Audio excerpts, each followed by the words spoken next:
Hello everyone, my name is Vladimir Onakoy, and a couple days ago I finally received the first sample of my book, From Balkans to Babylon, Zastava AKs of Yugoslavia, Serbia, and Iraq. I'm quite happy with how it turned out, but I gotta say, the sample that I have, it was actually printed using digital printing technologies, just so I would have an opportunity to get the sample as soon as possible. The book that you're going to get will be made using a more traditional, higher quality offset printing technology, so the cover won't be as glossy, and um, some of the colors might be a little brighter than here. So let's take a look inside. Beautiful photos of M70 and some Yugoslavian military aviation. Then all the acknowledgments. And now we're getting to the contents, which is for me is the first thing I always look at when I'm buying a book. And also there is a foreword by Dan Shea. He is the editor of Small Arms Review, Small Arms Defense, one of the most knowledgeable people when it comes not only to Zastava rifles, but to the history of armaments in general. He was very kind to write the foreword for my book and share some of his experiences. I'm very grateful to him. So here we have the main contents of the book. It starts obviously with the history of Zastava factory. It's very long and fascinating. And I was very lucky to get some historical photos from the Zastava Museum. I couldn't find them anywhere else. So we go through Balkan Wars and the First World War, which was an incredible tragedy for Serbia, then to the Second World War, which is itself a very tragic and interesting story. And then post-war production, which included not only weapons but cars. There are people, actually, my friend Melissa from Kragujevac, she lived there during 1999 bombing, so she's telling her side of the story. And I think it's very important because it doesn't matter how much you study, you weren't there. So it's important to give people the opportunity to read the first-hand accounts. Yeah, so we continue to get to the main topic of the book, which is Zastava AKs. We talk about Yugoslavian small arms before the AK. Obviously, the Serbian version of SKS, which is now used for ceremonial purposes. And then so on, few people knew that Yugoslav Army actually used RPKS in the Elite 63rd Brigade, which actually used Sturmgewehr and RPKS at the same time, which is quite bizarre and interesting. But that's why I love Yugoslavian small arms history. There's just so much here all at the same time.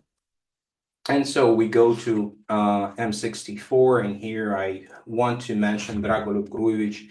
He's the former CEO of Zastava factory who's been there for decades, and his memoir, Kako se kalio oružarski čelik, How the Gun Steel Was Tempered, was extremely important and one of the most important sources for my book. So he's actually telling the story from his own experience because he was there and he saw the inception of M70. So there are some quotes from this book because I don't think I can tell his story better than he can tell his story himself.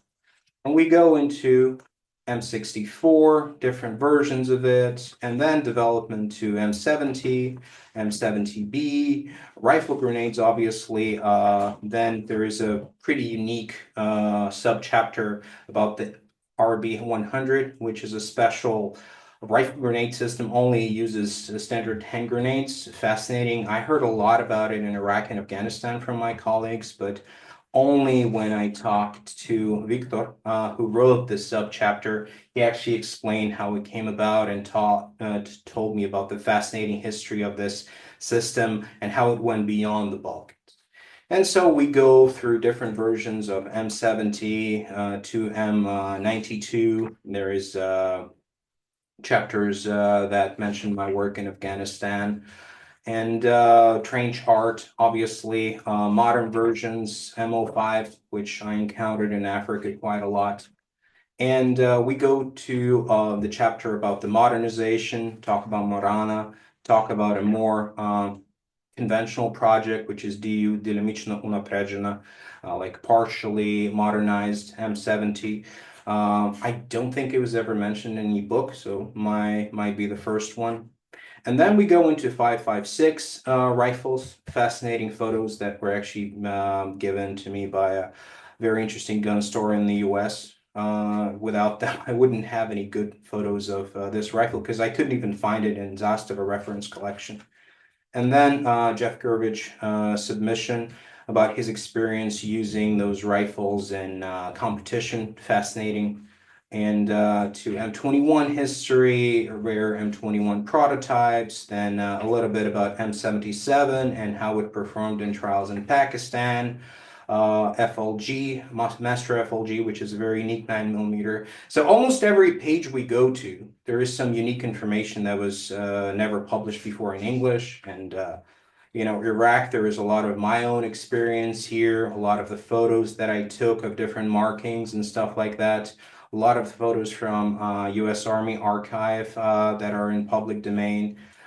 Very unique story about the special Green Tabuk by Miles Wining. So I can go on and on and on and on and on. But one part that is really boring, but I'm really proud of it, is endnotes and bibliography. So those are the endnotes.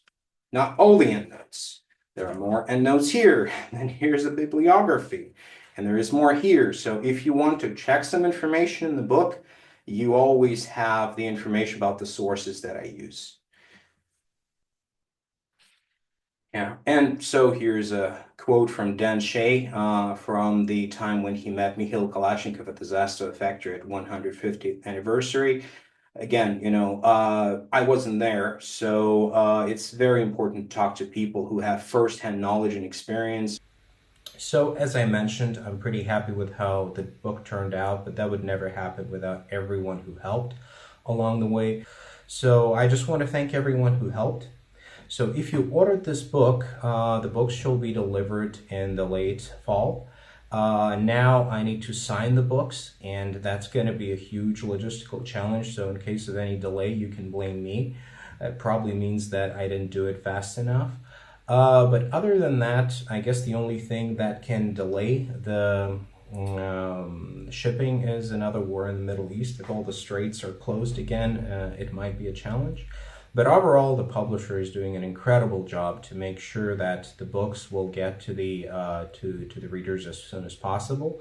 The book is still available for pre-order price. You can find the link in the description. And hopefully in late fall, early winter, it will be in stock. We're planning to have dealers in different countries, so still finalizing some of the agreements. So thank you very much for watching, and if you have any questions about the book, put them in the comment section.